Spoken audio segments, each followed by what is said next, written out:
Oman sudah tiba, TC Garuda makin keras, dan wajah baru timnas Indonesia mulai menjadi bahan pembicaraan. Diam-diam revolusi Garuda pecah lebih cepat dari dugaan.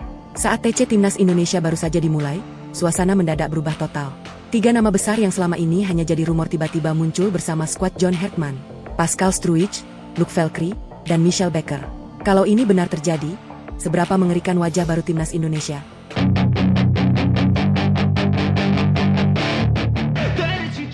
Atmosfer training camp timnas Indonesia mendadak berubah drastis. Di saat publik masih sibuk membahas ketatnya persaingan 44 pemain Garuda Caling menuju FIFA Matchday Juni, sebuah kejutan besar diam-diam terjadi di Jakarta.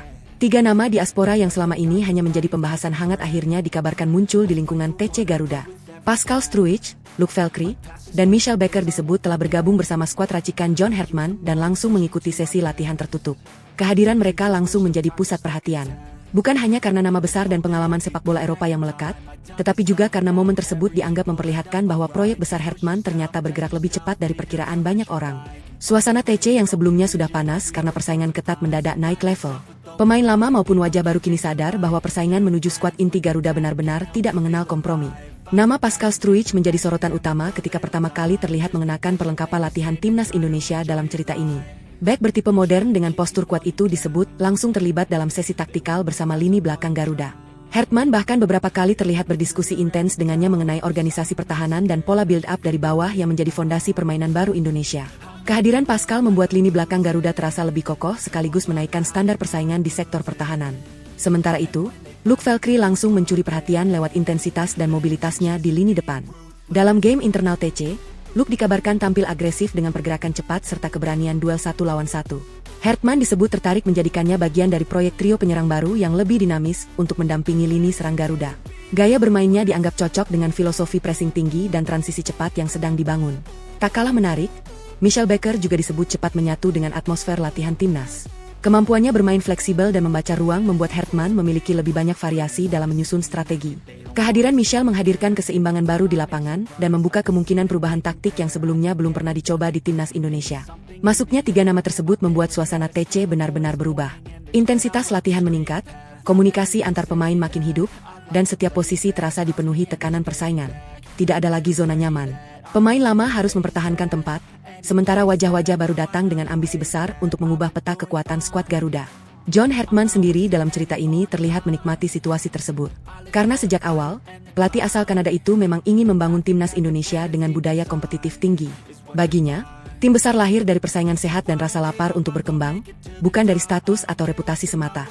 Dan kini imajinasi publik mulai bergerak liar, jika Pascal Struijk memperkuat benteng pertahanan, Luke Velkery menambah daya ledak lini depan, dan Michel Becker menghadirkan kreativitas baru di tengah, maka mungkin untuk pertama kalinya, Indonesia mulai membentuk Garuda dengan kedalaman skuad yang bisa membuat Asia benar-benar melirik. Masuknya Pascal Struijk, Luke Velkery, dan Michel Becker ke dalam lingkungan TC ternyata bukan hanya menambah kualitas skuad, tetapi juga mengubah atmosfer Garuda secara keseluruhan. Dalam cerita ini, John Hartman langsung bergerak cepat memanfaatkan momentum tersebut. Ia tidak ingin ketiga pemain hanya sekadar beradaptasi, tetapi benar-benar menjadi bagian dari sistem baru yang sedang dibangun untuk timnas Indonesia. Latihan hari berikutnya disebut berlangsung dengan intensitas jauh lebih tinggi. Hartman mulai membagi pemain ke dalam beberapa skema berbeda untuk menguji chemistry dan fleksibilitas permainan. Di sektor belakang, Pascal Struijk mulai dipasangkan dalam simulasi pertahanan bersama nama-nama inti Garuda. Komunikasinya yang tenang dan cara membaca permainan membuat lini belakang terlihat lebih terorganisir dibanding sebelumnya. Di lini depan, Luke Velkery menjadi pusat perhatian karena pergerakannya yang agresif dan berani menekan lawan sejak area atas. Hartman tampaknya mulai melihat potensi besar membangun lini serang yang lebih eksplosif. Dalam beberapa game internal, Luke disebut mampu menghadirkan ancaman lewat kecepatan serta insting membuka ruang yang membuat pola serangan Garuda terasa lebih hidup. Sementara itu, Michel Becker memberi warna berbeda di lapangan tengah. Fleksibilitas bermain dan kemampuannya menjaga ritme membuat Hartman memiliki lebih banyak pilihan ketika menyusun pola transisi. Kehadirannya bukan hanya soal kualitas individu, tetapi juga memberi keseimbangan yang selama ini terus dicari dalam proyek permainan baru timnas Indonesia. Menariknya, masuknya 3 nama besar ini membuat suasana TC semakin penuh tekanan. Pemain-pemain yang sebelumnya diprediksi aman kini mulai merasakan ancaman persaingan nyata. Hartman memang sengaja membangun kondisi seperti ini. Karena menurutnya, Tim nasional yang kuat lahir dari pemain yang setiap hari dipaksa berkembang dan keluar dari zona nyaman. Di balik latihan tertutup yang semakin panas, muncul pembahasan baru di kalangan supporter dan media dalam cerita ini. Banyak yang mulai bertanya apakah Hertman sedang menyusun sesuatu yang lebih besar dari sekadar FIFA Matchday. Karena kombinasi pemain lokal, abroad, dan tambahan diaspora membuat timnas Indonesia terlihat seperti sedang memasuki fase baru yang belum pernah terjadi sebelumnya. Dan kini satu gambaran mulai muncul. Pascal Struijk memperkuat benteng pertahanan, Michel Becker menjaga keseimbangan permainan, sementara Luc Velcri membawa ledakan baru di lini depan. Jika chemistry mereka terus berkembang di bawah tangan John Hertman, maka Oman dan Mozambik mungkin bukan lagi sekadar lawan uji coba, tetapi saksi awal lahirnya Garuda dengan kekuatan yang benar-benar berbeda di tengah panasnya TC Garuda dan masuknya nama-nama baru yang membuat persaingan semakin gila. Muncul lagi kabar yang langsung mengguncang publik sepak bola Indonesia dalam cerita ini. Setelah beredar rumor soal kondisi Jai Itzes yang mengalami masalah kebugaran, perhatian mendadak tertuju pada satu sosok lain, Maes Hilgers. Dalam skenario fiksi ini, Maes disebut terpantau berada di bandara dan langsung memicu gelombang spekulasi besar di kalangan supporter Garuda. Foto dan potongan video keberadaannya pun mulai ramai diperbincangkan. Banyak yang menduga kedatangannya bukan sekadar perjalanan biasa, melainkan bagian dari langkah cepat yang sedang disiapkan John Hertman untuk menjaga kekuatan lini belakang timnas Indonesia. Situasi ini tentu membuat atmosfer semakin panas. Karena sejak awal TC, Hertman memang berkali-kali menegaskan bahwa ia tidak ingin timnas Indonesia bergantung pada satu pemain saja.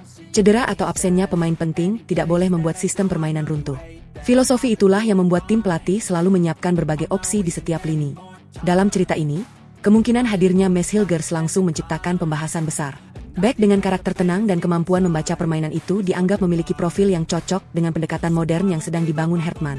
Jika sebelumnya Pascal Struijk memberi kekuatan baru di pertahanan, maka kehadiran Maes dipandang bisa menambah kedalaman sekaligus menjaga stabilitas ketika tim menghadapi situasi sulit. Yang membuat suasana makin menarik, Hertman disebut tidak panik menghadapi kemungkinan absennya Jai Itzes. Justru pelatih asal Kanada itu terlihat tetap tenang sambil mematangkan beberapa skema baru di latihan tertutup. Baginya, tantangan seperti inilah yang menguji apakah revolusi Garuda benar-benar sudah memiliki fondasi kuat atau masih terlalu bergantung pada individu tertentu. Di sekitar TC, rumor pun semakin liar. Para pemain mulai menyadari bahwa proyek Hertman ternyata bergerak jauh lebih cepat dari perkiraan. Persaingan makin panas, tekanan makin besar, dan tidak ada satu posisi pun yang benar-benar aman. Dan kini publik dalam cerita ini kembali dibuat penasaran. Benarkah Maes Hilgers datang sebagai jawaban atas situasi di lini belakang Garuda? Atau justru Hertman masih menyiapkan kejutan yang lebih besar sebelum laga melawan Oman dimulai? Atmosfer revolusi Garuda terasa makin sulit ditebak dari hari ke hari. Namun yang membuat suasana semakin panas, John Hertman dalam cerita ini disebut masih belum membuka seluruh rencananya jelang laga melawan Oman. Di tengah rumor Maes Hilgers yang mulai menguat dan persaingan TC yang semakin ketat, pelatih asal Kanada itu justru terlihat tetap tenang seolah masih menyimpan sesuatu yang lebih besar di balik layar. Beberapa sesi latihan tertutup bahkan disebut berlangsung dengan pola berbeda dari biasanya. Hertman mulai mencoba kombinasi pemain yang belum pernah diperlihatkan kepada publik. Dalam latihan taktikal, ia tidak hanya fokus membangun pertahanan kuat, tetapi juga menyiapkan skema menyerang yang jauh lebih agresif. Filosofi pressing tinggi, transisi cepat, dan rotasi posisi mulai terlihat semakin matang di dalam permainan Garuda. Menariknya, kabar yang beredar dalam cerita ini menyebut Hertman belum berhenti melakukan evaluasi. Kehadiran Pascal Struijk, Luc Velcri, Michel Becker, hingga rumor Maes Hilgers disebut baru bagian awal dari proyek yang sedang ia bentuk. Karena bagi Hertman, Oman bukan sekadar lawan uji coba, melainkan panggung pertama untuk mengirim pesan bahwa timnas Indonesia sedang berubah. Di lingkungan TC, tensi pun semakin terasa. Pemain yang sebelumnya diprediksi aman kini tetap harus berjuang mempertahankan posisi. Hertman terus menekankan bahwa status besar tidak menjamin tempat di skuad utama. Yang ia cari adalah pemain dengan mental kuat, disiplin tinggi, dan mampu mengikuti sistem permainan modern yang sedang dibangun. Yang paling membuat publik penasaran tentu adalah langkah terakhir Hertman sebelum pertandingan. Dalam cerita ini, beberapa nama baru masih terus dikaitkan dengan Garuda dan membuat spekulasi semakin liar. Banyak yang mulai bertanya apakah pelatih asal Kanada itu benar-benar sedang menyusun super tim Garuda secara diam-diam. Dan kini suasana menuju laga melawan Oman terasa makin sulit ditebak. TC makin panas, persaingan makin keras, dan kejutan demi kejutan terus bermunculan. Pertanyaannya sekarang, apakah Hertman akan membuka kartu terakhirnya tepat sebelum kick-off, dan membuat Oman terkejut melihat wajah baru timnas Indonesia yang sama sekali berbeda dari sebelumnya?